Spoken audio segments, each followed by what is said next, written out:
ഈ മുസ്ലിം പീഡനം നമ്മൾ കുറച്ച് നാളുകളായി കണ്ടുകൊണ്ടിരിക്കുകയാണ്.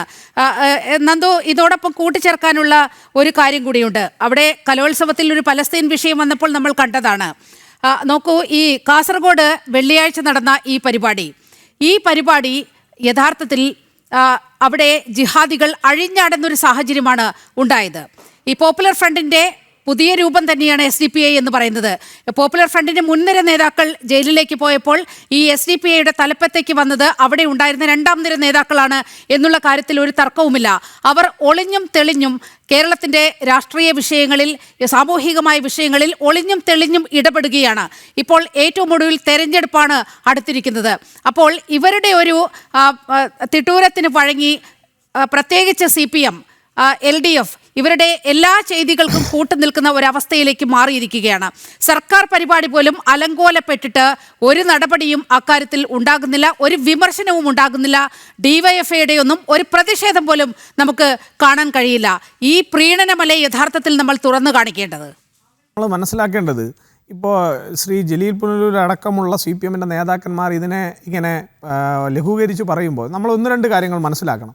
അതായത് ഇപ്പോൾ സാറ് പറഞ്ഞു, ഈ പറഞ്ഞ കലോത്സവത്തിൽ നടന്നിട്ടുള്ളൊരു വിഷയത്തെ പറഞ്ഞു. ഞാൻ ആ വിഷയം, ആ കണ്ടൻറ്റ് കേട്ടതാണ്. ഞാൻ ആ കണ്ടൻറ്റ് കേട്ടപ്പോൾ എനിക്ക് മനസ്സിലായൊരു കാര്യം, ആ കണ്ടൻറ്റിനകത്ത് പറയുന്നത് രാമായണത്തെയും ഇതിഹാസങ്ങളെയും ഒക്കെ പരമപുച്ഛത്തോടുകൂടി അവജ്ഞയോടുകൂടി പറയുകയും അതെല്ലാം സ്ത്രീവിരുദ്ധമാണ് എന്ന് സ്ഥാപിക്കുകയും ചെയ്യുകയാണ്.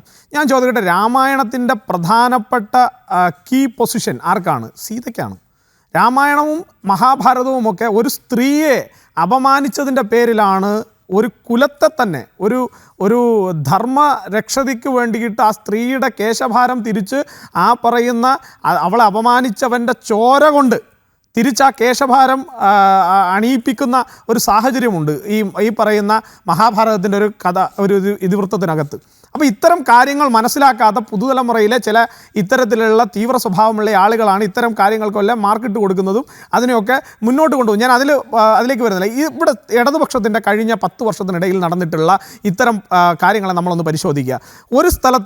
ഒരു സ്ഥലത്ത് ഗണപതി മിത്താണ് എന്ന് പറയുന്നത് ഈ ഇന്ത്യൻ ഭരണഘടനയിൽ തൊട്ട് ഇന്ത്യയിലെ എല്ലാ മതങ്ങളെയും ഞാൻ ഒന്നായി കാണുമെന്ന് പറഞ്ഞ് സത്യപ്രതിജ്ഞ ചെയ്തിട്ടുള്ള കേരളത്തിനകത്തുള്ള സ്പീക്കർ എന്ന പദവി വഹിക്കുന്ന AN ഷംസീർ എന്ന് പറയുന്ന CPMൻ്റെ നേതാവ് ഗണപതി മിത്താണെന്ന് പരസ്യമായി പറയുകയും അതിനപ്പുറത്ത് ഗണപതി ഹോമം നടത്തുന്ന പാർട്ടി സഖാക്കളെയൊക്കെ പാർട്ടി ചുമതലകളിൽ നിന്ന് ഒഴിവാക്കുന്ന നിലപാടെടുക്കുന്ന CPM ഒരു പക്ഷത്ത്.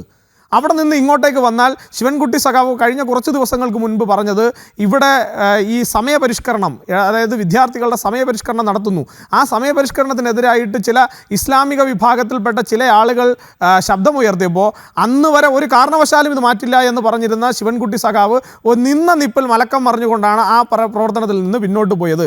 അതുപോലെ തന്നെ ഒരു ഹിജാബ് വിഷയവുമായി ബന്ധപ്പെട്ട് ഒരു കുട്ടി ഹിജാബ് ധരിച്ച് യൂണിഫോം ധരിച്ചു വരേണ്ട വിദ്യാലയത്തിൽ ഹിജാബ് ധരിച്ചു വന്നപ്പോൾ ആ കുട്ടിയോട് യൂണിഫോം ധരിച്ചുകൊണ്ട് സ്കൂളിൽ കയറിയാൽ മതി എന്ന് ആ സ്ഥാപനത്തിലെ ആളുകൾ പറഞ്ഞു, അല്ലെങ്കിൽ ആ സ്കൂളിലെ ടീച്ചർമാർ പറഞ്ഞതിൻ്റെ പേരിൽ SDPIയുടെ നേതൃത്വത്തിൽ, തീവ്ര ഇസ്ലാമികളുടെ നേതൃത്വത്തിൽ ഈ പറയുന്ന ക്രൈസ്തവ മാനേജ്മെൻറ്റിൻ്റെ കീഴിലുള്ള ആ സിസ്റ്റർമാർ നടത്തുന്ന ആ സ്ഥാപനത്തിന് നേരെ നടന്നിട്ടുള്ള ഭീഷണിയും കൊലവിളിയും അതിന് നേരെ നടന്നിട്ടുള്ള കാര്യങ്ങൾ നമ്മുടെ മുൻപാകെ ഉണ്ട്. ഇങ്ങനെ എണ്ണിയാലൊടുങ്ങാത്ത രീതിയിലുള്ള വർഗീയപരമായിട്ടുള്ള ചേരിതിരിവിന് ആക്കം കൂട്ടുന്ന നിലയിലുള്ള പ്രവർത്തനങ്ങളാണ് CPMൻ്റെ അല്ലെങ്കിൽ ഇടതുപക്ഷത്തിൻ്റെ ഭരണത്തിന് കീഴിൽ കേരളത്തിൽ കഴിഞ്ഞ 10 വർഷമായി നടന്നുകൊണ്ടിരിക്കുന്നത്.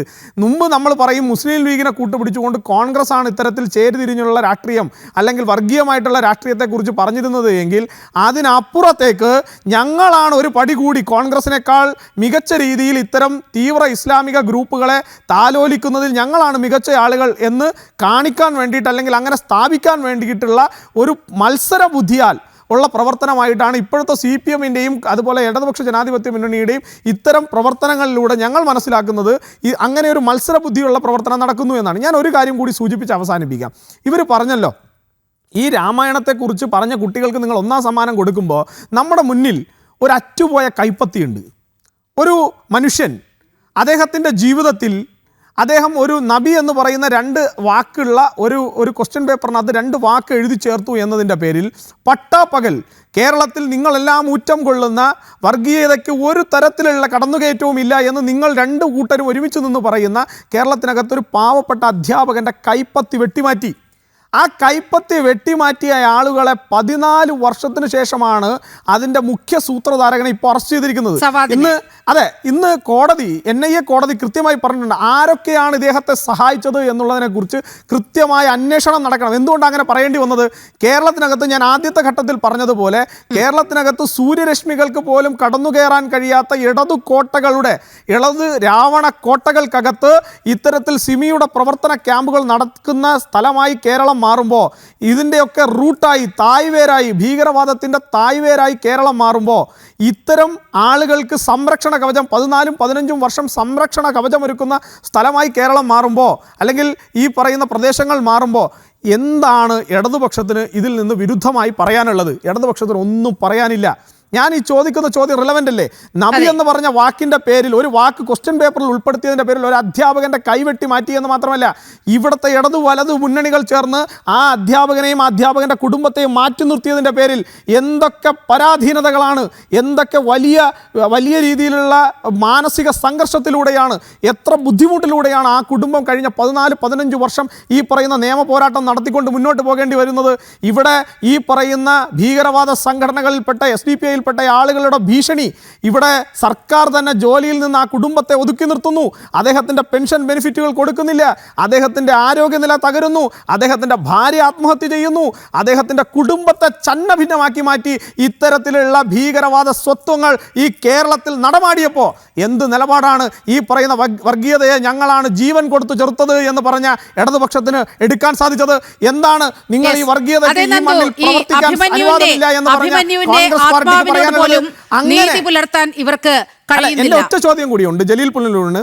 അതായത് ഇത്തരം നാടകം നടത്തിയവർക്ക് 1ാം സമ്മാനം കൊടുത്തത് മറ്റൊരു നാടകത്തിനായിരുന്നു. ഇതുപോലെ ഇസ്ലാമിക വിഭാഗത്തിൽപ്പെട്ട ഒരാളുടെ നബിയുടെ ഒരു വിഷയവുമായി ബന്ധപ്പെട്ടാണ് ഇത്തരത്തിലുള്ളൊരു നാടകം നടന്നിരുന്നതെങ്കിൽ അത് നടക്കാൻ പാടില്ല. അത്തരം നാടകങ്ങൾ നടക്കാൻ പാടില്ല, അത്തരം ചെയ്തികൾ കേരളത്തിനകത്ത് ഒരിക്കലും അനുവദിക്കാൻ പാടില്ല എന്ന സുദൃഢമായിട്ടുള്ള നിലപാട് ഞങ്ങൾക്കുണ്ട്. പക്ഷേ ഇത് തിരിച്ചായിരുന്നു എങ്കിൽ എന്തായിരിക്കുമായിരുന്നു കേരളത്തിൻ്റെ സാഹചര്യം? അപ്പോൾ ഇത്തരം ഭീകരവാദ സ്വത്വങ്ങളെ അഴിച്ചുവിട്ടതിൽ, ഇത്തരം ഭീകരവാദ സ്വത്വങ്ങൾക്ക് കേരളത്തിനകത്ത് സ്വൈരവിഹാരം നടത്താനുള്ള അവസരം ഉണ്ടാക്കി കൊടുത്തതിൽ നിങ്ങളുടെ ഇന്ദ്രചന്ദ്രന്മാരെ ഭയമില്ല എന്ന് പറയുന്ന, നിങ്ങളുടെ ഈ പറയുന്ന വിഴിഞ്ഞത്തെ കടപ്പുറത്തെ സാധാരണപ്പെട്ട അമ്മമാരുടെ മുന്നിൽ ഒരു മിനിറ്റ് പോലും പിടിച്ചു നിൽക്കാൻ കെൽപ്പില്ലാതെ ഓടി മറ്റൊരു കാറിലേക്ക് ചാടിക്കയറി പ്രാണരക്ഷാർത്ഥം ഓടി മാഞ്ഞ നിങ്ങളുടെ പിണറായി വിജയൻ എന്ന് പറയുന്ന തോൽവി വിജയൻ്റെ, അദ്ദേഹത്തിൻ്റെ ആഭ്യന്തര വകുപ്പിൻ്റെ കഴിവുകേടാണ്, ഇൻ്റലിജൻസ് വകുപ്പിൻ്റെ കഴിവുകേടാണ് ഇത്തരത്തിലുള്ള ഭീകരവാദ സ്വത്വങ്ങൾ ഇന്ന് കേരളത്തിനകത്ത് നടമാടുന്നത് എന്ന് പറയാൻ ഞങ്ങൾക്കൊരു ഭയവുമില്ല.